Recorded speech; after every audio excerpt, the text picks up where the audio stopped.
introduce Dmitry and Konstantin. Dmitry is the AI program director, and Konstantin is the head of the AI department. And I think they have a very exciting conversation presentation for us, and they also plan to have a little bit of Q&A. So with that, I will turn it over to you guys. Okay, thank you very much.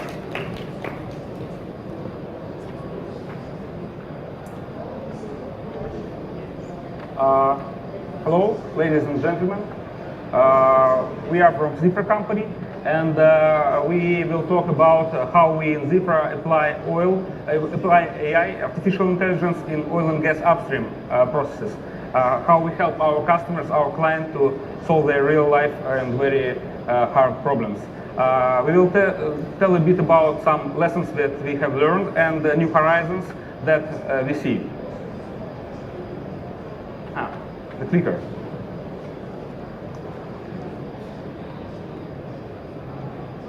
Okay, so my name is Dmitry, and I'm AI business director. I have a master's degree in geology, so I know things about oil and gas. I'm working in deep learning, machine learning since 2012. I was launching a company which applying deep learning to some real life problems, and recently I have joined Zyfra to help Zyfra in this area too. And now Konstantin will introduce himself. Hi everyone, my name is Konstantin Gorbach, and I have 6 years experience of artificial intelligence application for different industries, mainly in Yandex company, which you might know like Russian Google, and now in Zyfra I'm head of AI department. Few words about Zyfra. Zyfra is an international company, and we focus on application of AI in different industries, for customers in different industries, for solving their business issues. Industries are different, as I said. It can be metallurgy, can be chemicals, mining, manufacturing, and so on. What differs us from other players on the market, it's our combination of three expertise which we have here in Zyfra. It's first of all maths. We have our own data science team which help us to build models for our customers. Secondly, it's industrial knowledge. We know very well about customers' processes, customers' problems. And the third one is science. We cooperate with scientists from different universities, and this allows us to use cutting-edge approaches for reaching our targets. And as Dmitry said, now we are going to talk about application of AI for oil and gas industry. We will start from case for oil extraction. Okay, finally. Okay, the oil extraction usually starts with so-called natural drives or primary method. In this case, oil goes out of the well just as an effect of pressure in the oil reservoir. So massive rocks and other forces are acting on the fluid. This thing is called fluid, and makes it go out of the well to the surface and even fountain sometimes. Okay, but in the real life, it's not so easy. The reservoir becomes gradually depleted. The pressure becomes not sufficient to push oil up to the surface. So what the oil company should do? They employ so-called improved recovery processes. One side is the injection of water or gas into the well, and pushing and getting more pressure in the reservoir. Another thing is artificial lift. And there are some estimates that finally 94% of all existing wells would require some kind of artificial lift in their production life cycle. Okay, When we talk about artificial lift, there are different types of this approach. We concentrate on so-called electrical submersible pump. It's the thing then oil company or oil service company puts a motor and the pump directly into the bottom hole of the well, and it could change motor frequency or motor and pump working modes in order to control oil flow rate, so how much oil they get from the well. Only Chuck Norris can squeeze 100% toothpaste out of tube, but no one can squeeze last drop of oil out of well. But we try. Yeah, we try, and hopefully artificial intelligence could help us with that. We in Zyfra conducted a project on the oil field in Western Siberia. We have analyzed data from about 500 wells from 4 different sources of data, like oil field SCADA and ERP systems, daily production reports, geosteering database, etc. So the goal is to maximize oil flow rate. How can we obtain it? We know a lot of parameters. The pressures in the reservoir, other types of pressure, dynamic level of fluid, water cut, fluid density, etc. We can control pump frequency. We can control pump working modes. We should monitor for pump temperature and electric current, because we don't want our pump to get out of order, to become unoperational while we use it to extract oil to the surface. We want to keep it operational. And we predict oil flow rate in order to maximize it. Okay, so far so good. We have a lot of data, and we can try different machine learning models, linear regression, gradient boosting, causal convolutions, recurrent networks, you name it, a lot of different methods. And we tried to work with it, to play with it, to apply different models for 2 months. And actually, Dmitry doesn't like to talk about it, but we failed. One does not simply throw data into ML model. Now, in more stricter terms,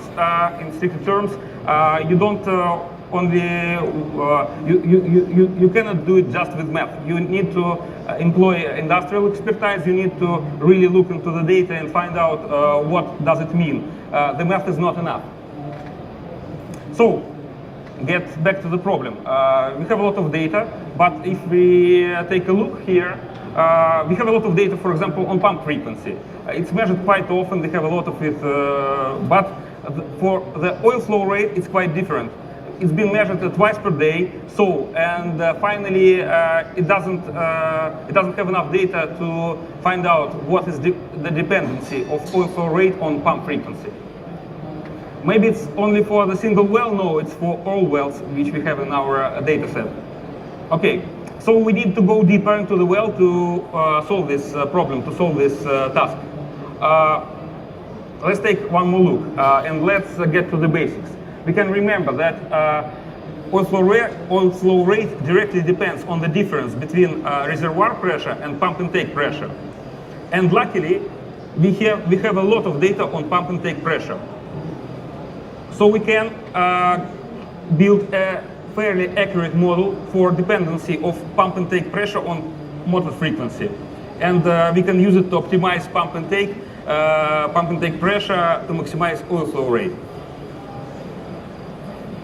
And here are the results. In terms of increasing of oil flow rate, we got 2% of increasing. Which means about $150,000 per month just for our pilots. So just imagine you use data which you have and get 150K extra revenue. Obviously, to expand this case, to make it even more applicable to the wider deployments, first we need to improve data collection. And this is the thing which is half of this Congress, of this fair is about, I think. Another thing is we can add extra features to our machine learning models. We adding pump intake, make and model, the schedule of well interventions, measurements which were taken to increase productivity of oil wells. And another thing is to go deeper maybe in deep learning, Okay, there are some new developments in deep learning models which allow to tackle this issue with asynchronous data, as we found out. Let's have a look, let's get back to the problem a bit and take a look at some data which we have on this problem. There are some parameters on this slide. Some of them relate to the pump, like frequency, temperature, etc., and some relate to reservoir. We can see that they are being measured irregularly at different timestamps and different time intervals, so it's hard to tackle them. In the recent years, there appeared some prospective deep learning architectures that could work with asynchronous data and sequential data which are not regular. I have named some of them here. Basically, I will concentrate more on attention-based model in this presentation, and let's proceed to them. Okay, attention-based models. This is a rather new development. It's been used in very promising implementations like transformer, image transformer, other implementations like pixel snail, etc. So what's the idea? The idea is that we can train our network, our model to take a look and take into account specifically that parts of the input sequence which are quite related to the output we want to generate. For example, in these cases, we see the application of attention-based models to image captioning, and in this case, for example, attention-based model could look at the picture, and when it tries to find out what is the thing that the woman is throwing, it will concentrate specifically on the area in the image which has frisbee in it, and it will tell us that, okay, the woman is throwing specifically frisbee, not something else. The idea is that attention-based model takes into account the input, the samples in the input which are relevant to the output, and I can provide some kind of more popular analogy. For example, if you talk about TV broadcasting, you have some things like evening news which are being broadcasted daily, and for example, Sherlock series is being broadcasted once a year. But in order to kind of get a popular culture, you have to take into account both of them. It's not enough. We also have to include in our data positional information. So it's information of how timestamps of our samples relate to each other in time. For this thing, we use a thing like called positional encoding, and essentially it's a calculation of sine functions of our timestamps with different frequencies, and then we can get our data and positional encoding together, and after that we can use the attention-based mechanism, attention-based models to play with them, and eventually it will get those dependencies and find out that, for example, to produce this output of oil flow rate, it should pay attention to frequency, to pressures, to other parameters at different points in time, not really depending on how far they are from the point in time where output is. Okay. So here we are. We have covered the production stage, but But before starting of extracting oil, we have to drill a hole, a lot of hole actually, in rocks. But the problem is what humans easily can reach skies. For example, 9-10 kilometers. For example, right now about 700,000 people in the sky. But if you will look underground at 9-kilometer depth, you will see no people, 0 people. Yeah. Indeed, if you consider offshore drilling, it's quite complicated and really expensive procedure. For example, one well can cost up to $8 million. It can length about 12 kilometers deep, and at the same time, the penetration rate is speed of drilling. It's just a few meters per hour, but this is directly cost. So it means that penetration rate is a quite important parameter for our customers. At the same time, if we're talking about offshore drilling, where rigs can be rather more expensive and more complicated to build. Some of them are quite huge. For example, most of them are bigger than Sagrada Familia. Okay. So it seems that, and we know that drilling is quite expensive and hard and sometimes hazardous process. And every bit of improvement of controllability and predictability of drilling process matters.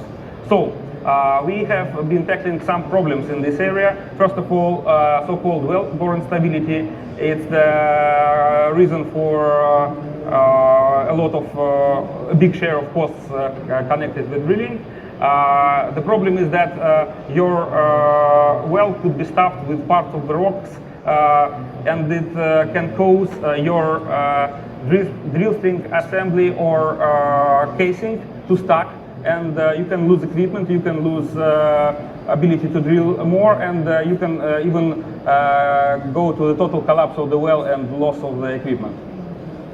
Another issue is that conventional geosteering is not very accurate, and it's an estimate that about 35% of trajectory goes out of the target layer. So then you go out of the target layer, you miss the opportunity to get more oil. So we have a solution for that. It's called Drilling Optimizer, and it combines geomechanics, petrophysics, and machine learning into a hybrid well model. And it allows us to steer well bore strictly within the productive layer, to drill through the layers with the best properties which are important for oil companies to get more oil out of the earth, out of the wells, and to predict about 90% of drilling failures. And we got incredible numbers, actually. In terms of oil production, it allows to increase for 20%. And if you're talking about non-productive time, it allows us to decrease for 7%.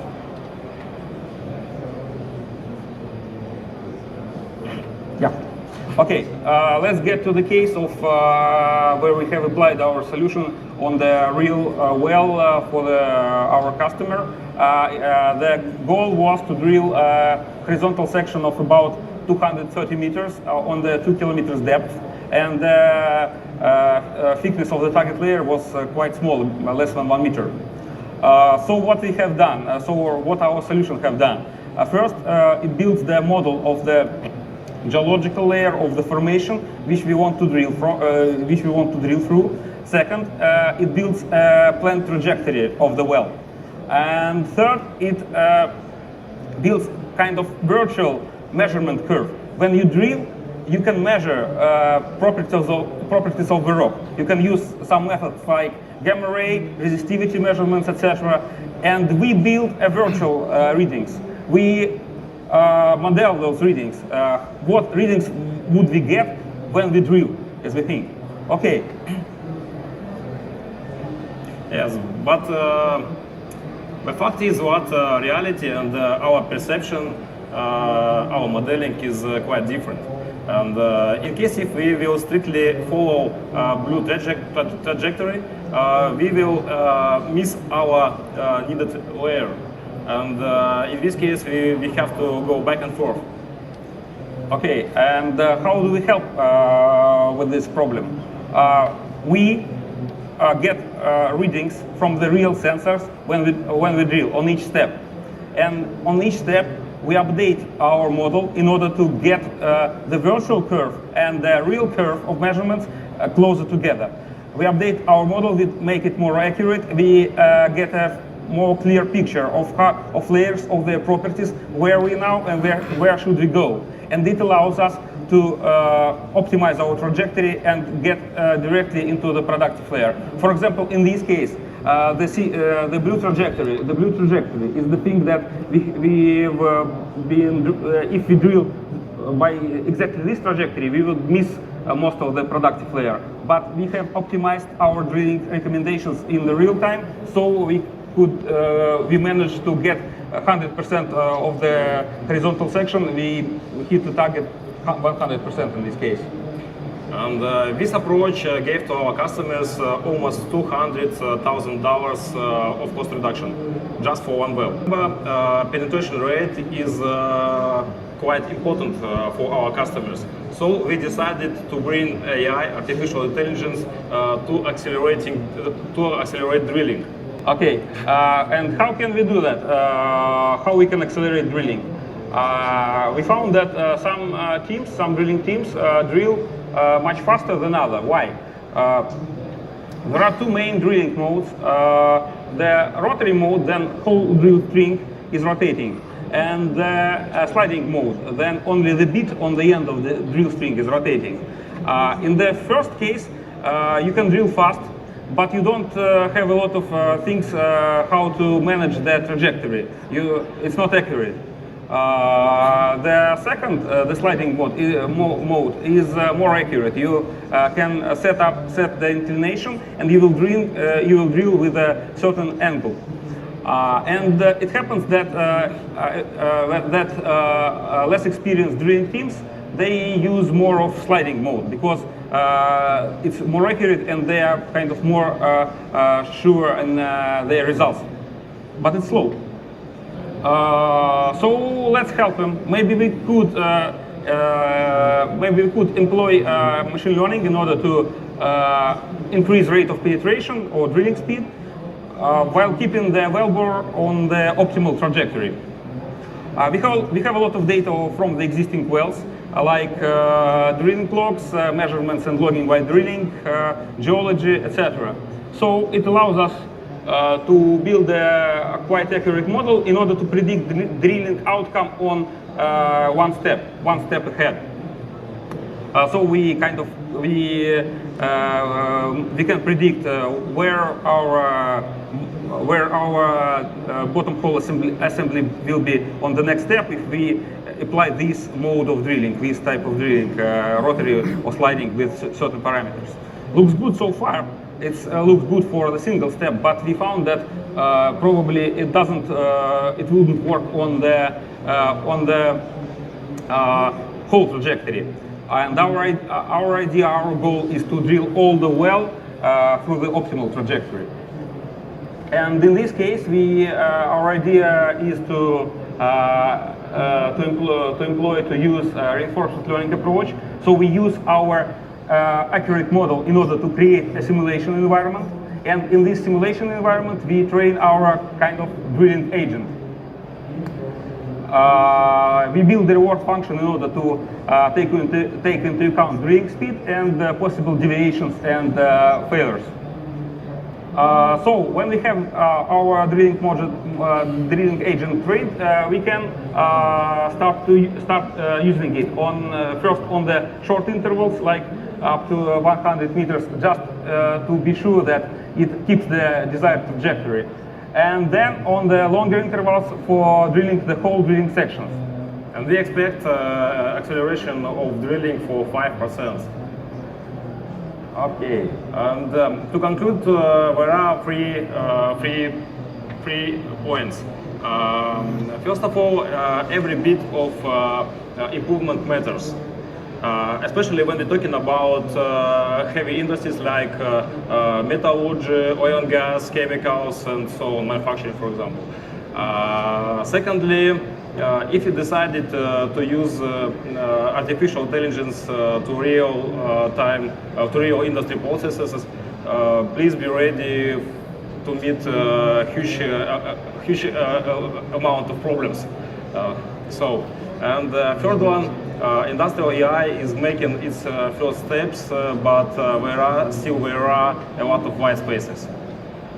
Okay. So, and one more thing, yeah, you still have to look at the data with your eyes, not only let your ML models do it. So, thank you very much. Please get in touch. And if you saw the same issues like we described here in your businesses, please let us know. And one more thing, one of our projects was selected for testbed zone, and welcome to touch it. Okay, and our booth is right at the exit to the left. So come and talk with us. We can Thank you. go deeper into the well. Okay, we will be happy to ask questions. So I think we have time for questions. I would ask for each person asking a question, maybe just introduce who you are. Hi, I'm Rafael Almeida from N+1 Science and Tech site. I would like to ask you two questions. First one, what's the future of oil and gas industry in terms of artificial intelligence? Is there one?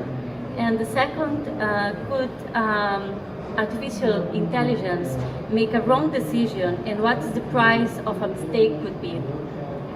Okay, I'll try to answer first, and while that I will be thinking about second. Okay, so I think the future of artificial intelligence in oil and gas, upstream and other parts like downstream, etc., is very promising, because we have only touched two components, and even not all areas in those components. But we have exploration, we have surveying, we have an analysis and processing and interpretation of seismical data, because seismical data are huge. It's a real big data. And the area is quite big. We only at the start. When I talk we, I don't mean specifically Zyfra. The whole industry is at the start, actually. Regarding the possible hazard of the application of AI, it's a quite serious issue. It's being addressed quite seriously in artificial intelligence community. There, for example, ICML this year was having a separate track for that. So yeah, it's a good question. There are some technological and some organizational ways to deal with it. First of all, AI community tries to build some safety measures and safety precautions into the models, into the pipeline itself. And then, anyway, even if you have AI, you have to have your operational processes and production processes streamlined and well organized. And obviously, I think that oil and gas industry is in that sense is quite good example, because they have their safety practice and etc.